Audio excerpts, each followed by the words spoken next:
Bonjour, bienvenue à votre émission La Victoire de l'amour. J'espère que vous allez bien en cette belle journée. Aujourd'hui, je reçois Xavier Goulard de Paris. Cet homme a eu la malchance, le malheur de vivre une enfance où la maltraitance était très présente et ça a eu des conséquences graves pendant toute sa vie jusqu'à ce qu'il rencontre le Seigneur. Une très, très belle chanson interprétée par Jessica Poulain et son frère Samuel, l'homélie avec l'abbé Éloi Giard et la chronique hebdomadaire du bon père Michel-Marie de Paris. Bienvenue à votre émission La Victoire de l'amour.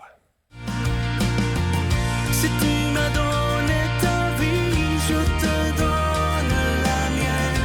Dans le froid de la nuit, mon cœur t'appartient. Et quand la tristesse arrive, je sais tu es là, toujours près de moi. Bonjour Xavier, merci d'être avec nous de Paris. Bonjour Sylvain. Vous avez fait un livre qui s'intitule « Requiem d'une conversion spirituelle ». Alors, on va reculer dans le temps, si vous voulez. Oui. Vous venez d'une famille, ce que j'ai lu, qui jugeait beaucoup. Vous étiez un enfant battu et personne ne le savait. Oui, effectivement, j'étais issu d'une famille bien catholique, bien sous tout rapport, avec une belle exposition, une belle étiquette, si je puis dire. Un père qui était actif à l'église, dans l'aumônerie de mon lycée, plus tard, etc. Et voilà, il y avait une sorte de façade, et derrière cette façade, eh bien, ma foi, j'étais un enfant maltraité. Ah oui?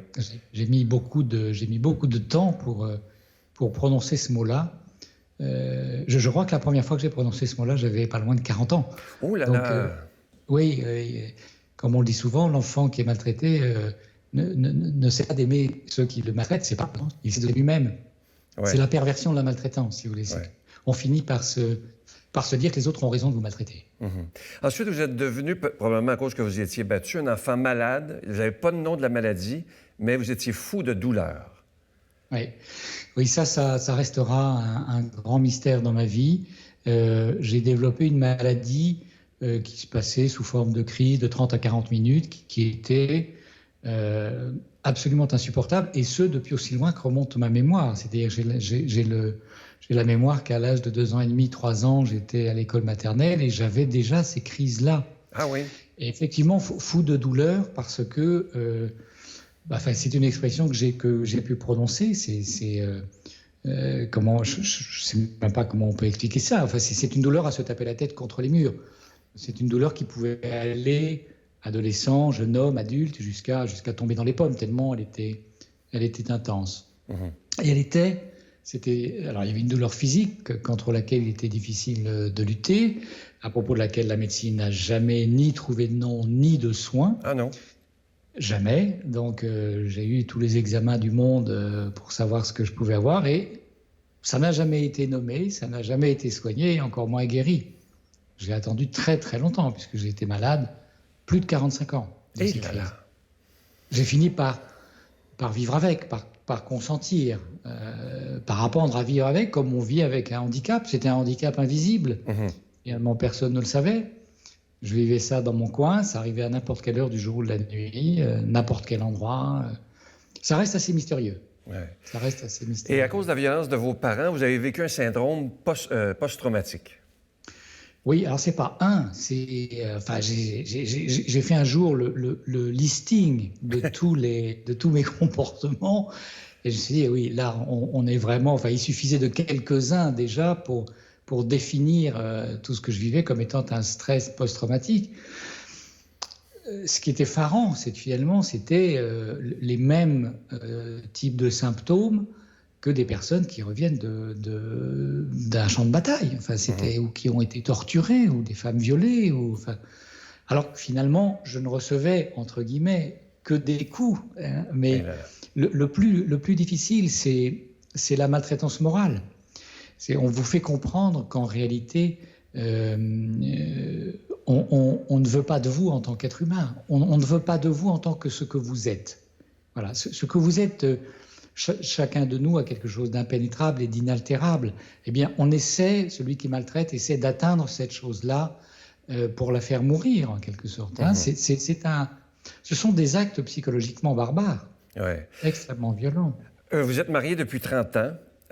Oui. Votre épouse s'est rendue compte à partir de quel moment de votre problème, et ça a été quoi sa réaction?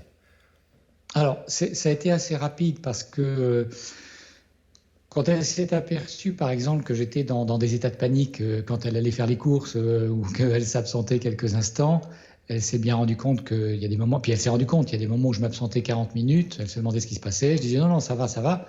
Mais en réalité, voilà, donc très rapidement, c'est la première personne à qui j'ai dit, ben voilà ce que je vis. Et ce qui a été bouleversant, c'est que elle n'a jamais eu peur. Ah Elle non. n'a jamais eu peur. Elle était très présente pendant ces crises, donc c'est la seule à m'avoir vu en état de crise, à avoir pris soin de mon corps à ce moment-là, hein, puisque le corps était dans des états de crispation intenses.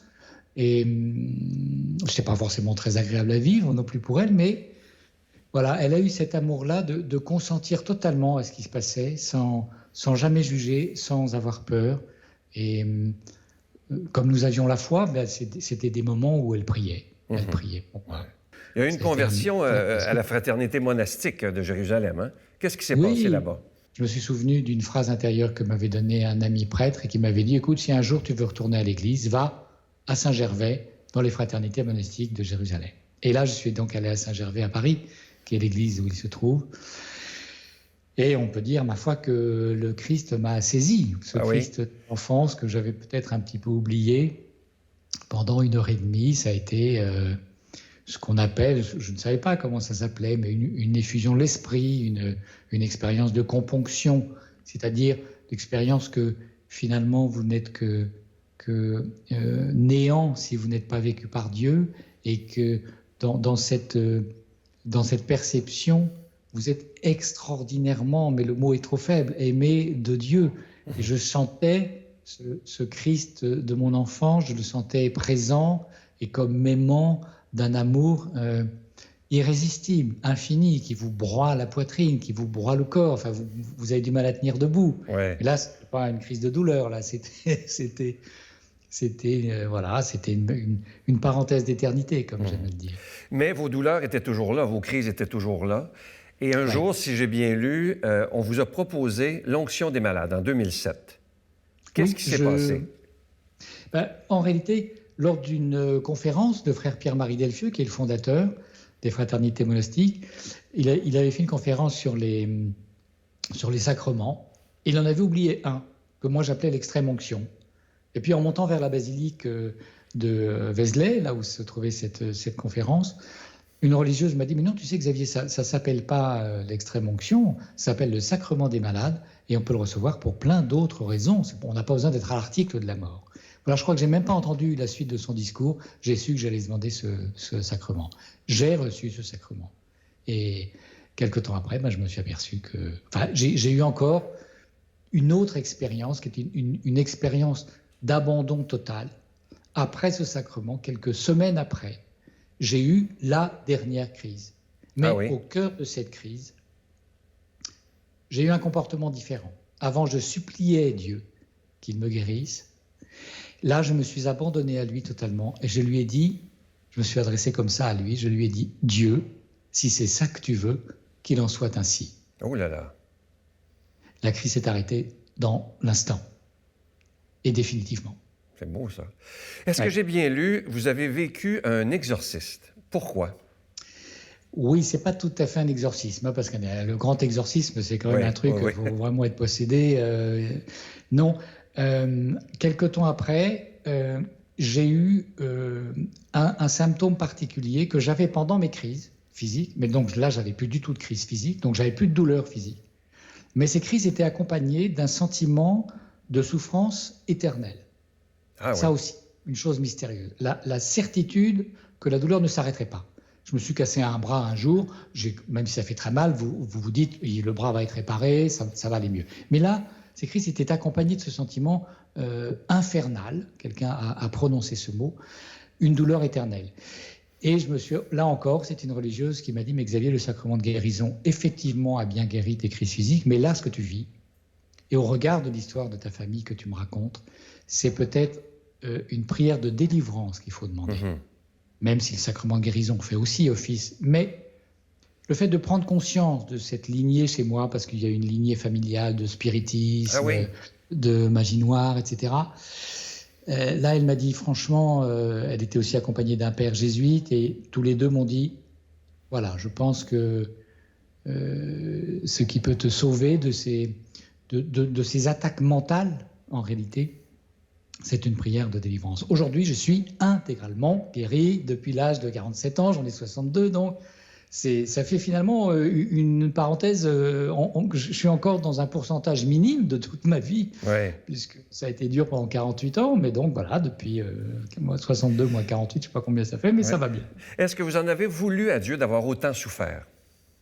Non. Alors ça, je pense que c'est une grâce que j'ai reçue depuis le départ. C'est amusant parce que j'ai un ami qui m'a fait un retour de mon livre il y a quelques jours et qui m'a dit, ce qui est très étonnant, c'est que de la première à la dernière page, il n'y a pas de colère contre Dieu. Je n'ai pas connu la colère contre Dieu. Je ne l'ai jamais ni rendu responsable, évidemment, de ce que je vivais, et je ne lui en ai jamais voulu de ne pas me guérir, enfin avant le sacrement de guérison en tout cas. Ça reste un mystère. C'est pas un mystère, je pense que c'est une grâce qu'il m'a donnée. Je pense que c'est une grâce parce que si j'avais pas eu cette grâce, si je m'étais dit, si en plus Dieu tolère ce que je souffre pendant ces dizaines d'années, là, je me serais très certainement posé la question du suicide. Et là, oui. Ben oui.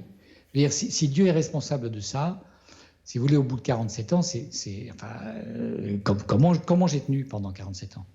J'ai tenu parce que Dieu n'était pas responsable de ça.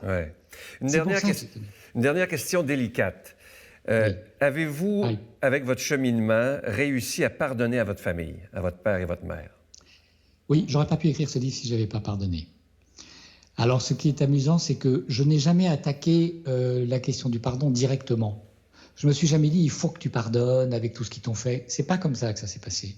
Dans mon combat vers le soin, vers la guérison, dans l'approfondissement de ma foi, Dieu a instillé peu à peu le pardon, sans que je m'en aperçoive.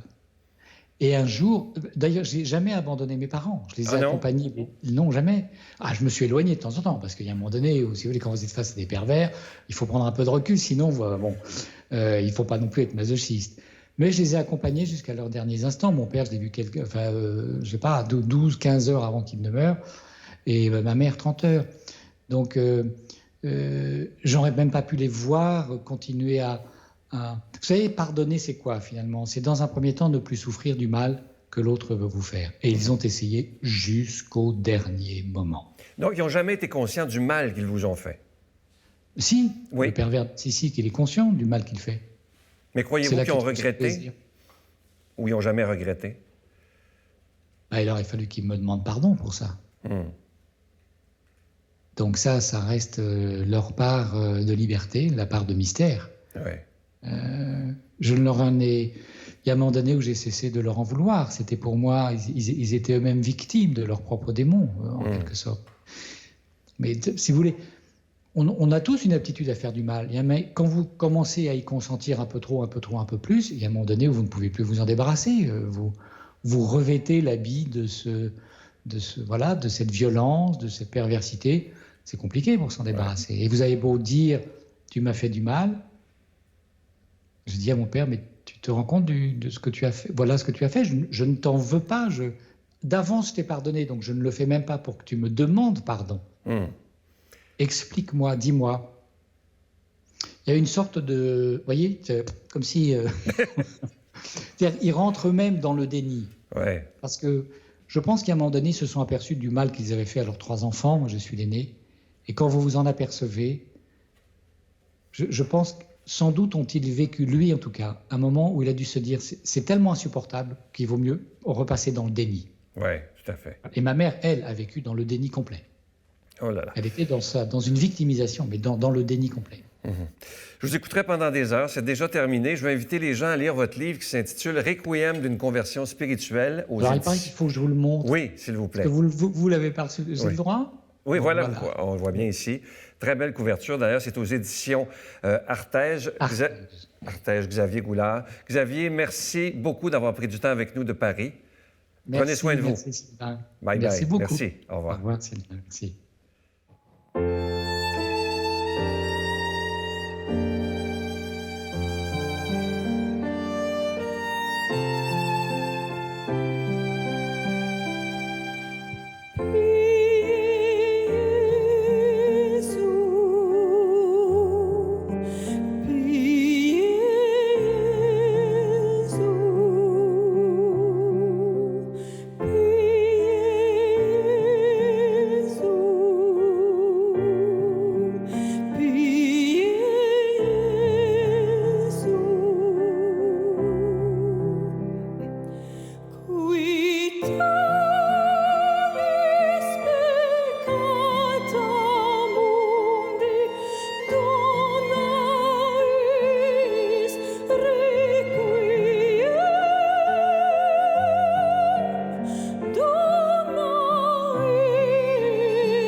peccata mundi, dona eis requiem,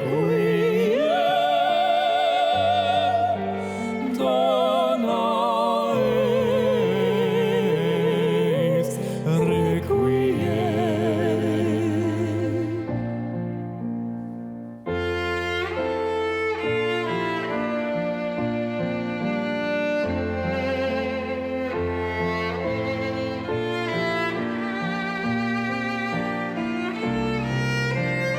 Agnus Dei, Agnus Dei, Agnus Dei, Agnus Dei,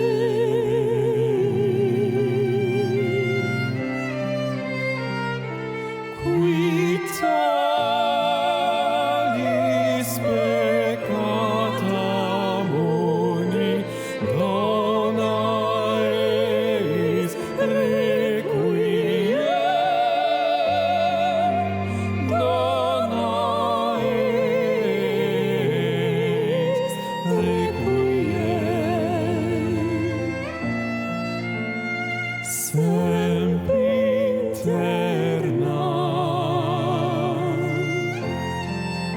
sempiterna,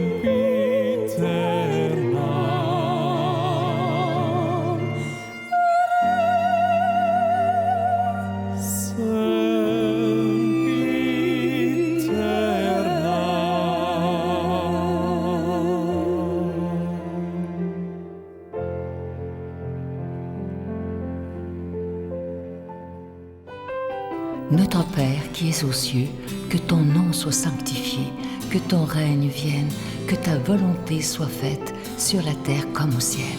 Donne-nous aujourd'hui notre pain de ce jour. Pardonne-nous nos offenses comme nous pardonnons à ceux qui nous ont offensés. Ne nous laisse pas entrer en tentation, mais délivre-nous du mal, car c'est à toi qu'appartient le règne, la puissance et la gloire pour les siècles des siècles. Amen. Je suis tellement content de vous parler de ce magnifique cadeau, du moins une belle exclusivité de la Victoire de l'amour. Il s'agit de ce chapelet de la médaille miraculeuse. Il est en cristal, il est déjà béni. Il est fabriqué à la main par des religieuses de Mexico qui nous remercient d'ailleurs parce qu'avec ce qu'on leur donne, ça leur permet, eux, d'aider les plus démunis.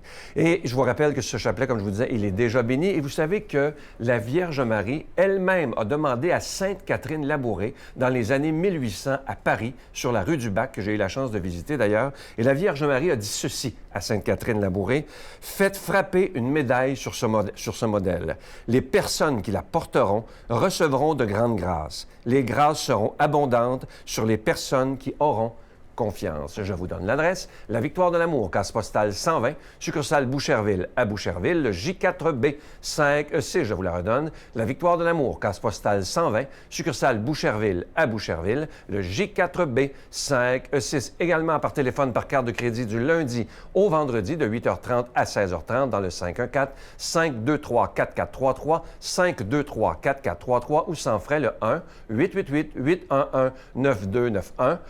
1-888-811-9291 et aussi sur notre site Internet, un moyen très rapide, sécuritaire et efficace de faire votre don, le www.lavictoiredelamour.org. Alors, je vous rappelle ce magnifique chapelet de la médaille miraculeuse. Il est en cristal, il est déjà béni, il est fabriqué à la main et je vous rappelle que vous le recevrez très, très rapidement. Merci d'être des protecteurs de la foi et merci aussi de tout mon cœur de votre prière pour la victoire de l'amour.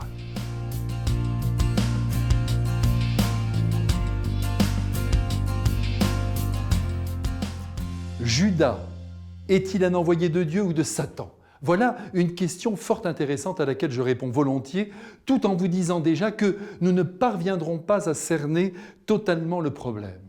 Prenons les choses dans l'ordre. Le Christ a choisi ses apôtres librement, parmi des milliers de possibles. Il a donc voulu compter Judas parmi ses amis. Savait-il qu'il le conduirait à la mort?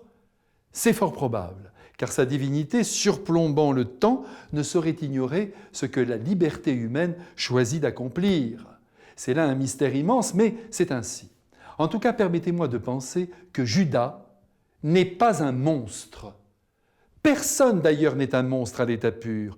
Personne ne naît monstre. La tentation est grande et nous y succombons souvent d'enfermer les hommes avec le démon, alors que nous ne savons pas à quel degré ils pactisent avec le mal.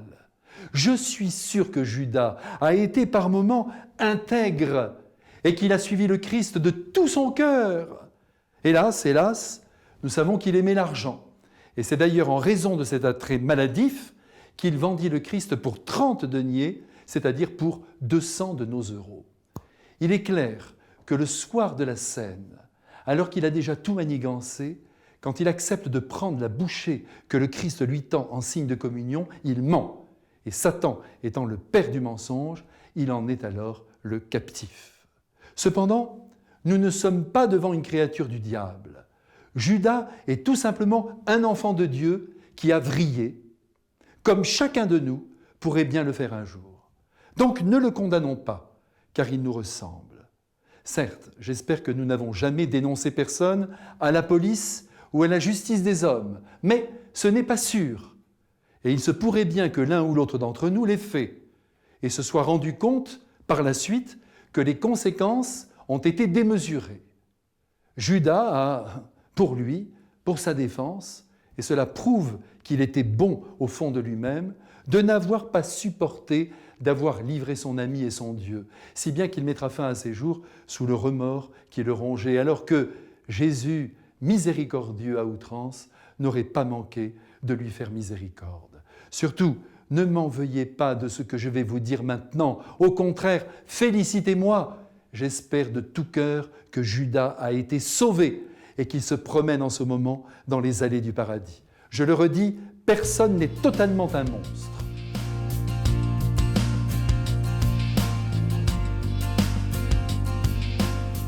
Bonjour mes amis, premier dimanche de l'année que je suis avec vous. C'est une grande joie. Espérons qu'elle va être productive, moins éprouvante que l'an passé aussi.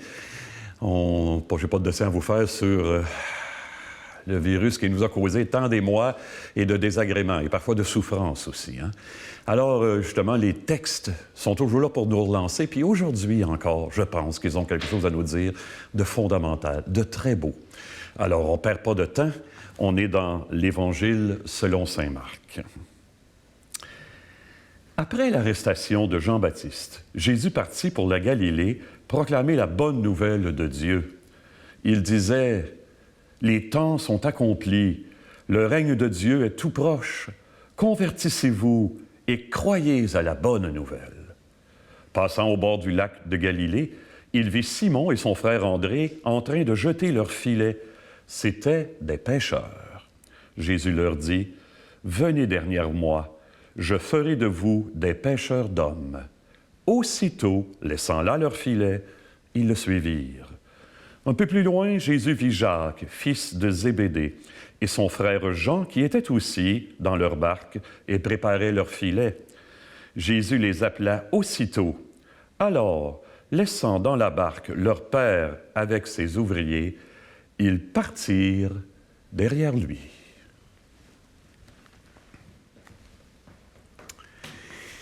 Il y a quelques mois, en pleine deuxième phase du virus que vous connaissez, j'ai présidé un mariage dans une de mes églises, à Marieville, pour ne pas la nommer. Un très beau couple qui avait un beau cheminement. Ils avaient invité à peu près 80 personnes, mais vous savez, on n'avait pas le droit d'être plus que 25 personnes dans l'Église. Finalement, on s'est retrouvé à peu près 15 personnes. Lui venait d'Europe, d'ailleurs. Alors, il y a des gens qui ont filmé pour tous ceux qui n'étaient pas là, et le mariage a été diffusé et suivi jusqu'en Europe. Donc, et ça a été une très belle célébration. Et j'ai commencé par dire, puis ils ont remis la fête. Ensuite, quand on pourra se rassembler pour fêter. C'est remis à plus tard, bien sûr. Et j'ai dit, en commençant la célébration, vous avez tenu quand même à ce qu'on se réunisse ici aujourd'hui, qu'on célèbre le mariage. Pourquoi? Parce que vous avez voulu signifier à tout le monde que l'amour, quand il est vrai, il est plus fort que la peur. Il nous protège de la peur. Il y a quelque temps, il y a une jeune femme qui m'appelle, que je ne la connaissais pas du tout, et elle voulait me rencontrer. Elle voulait que j'aille chez elle avec de l'eau bénite. Bon, alors je me présente, bon, et on jase un peu. Elle a fréquenté, il y a quelque temps, des groupes qui sont un peu axés sur les forces occultes, pour ne pas dire les forces du mal. Et elle est sortie de là, puis elle est mal parce que, prétend-elle, elle entend des bruits dans sa maison. Et ça lui fait peur. Alors, j'ai jasé avec elle, je l'ai bénie, j'ai béni la maison, j'avais amené mon eau bénite, et je lui ai dit, descends dans ton cœur, il y a une zone où l'amour est plus fort que la peur.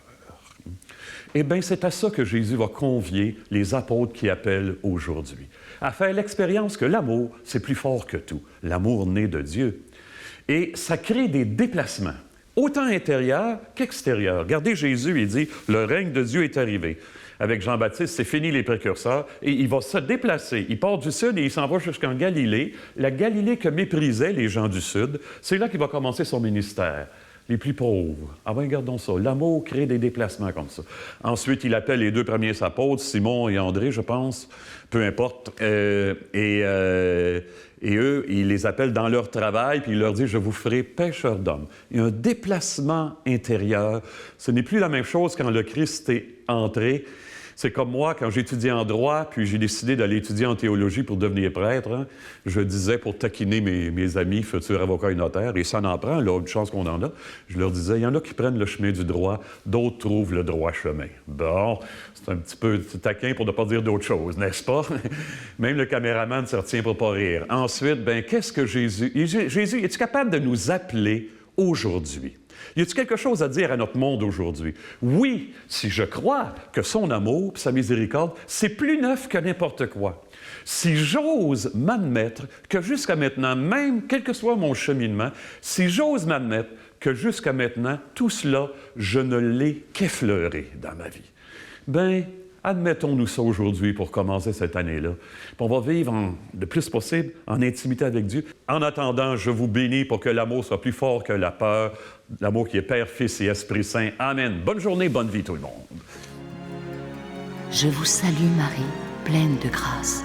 Le Seigneur est avec vous.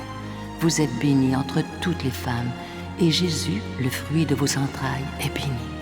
Sainte Marie, Mère de Dieu, priez pour nous pauvres pécheurs, maintenant et à l'heure de notre mort.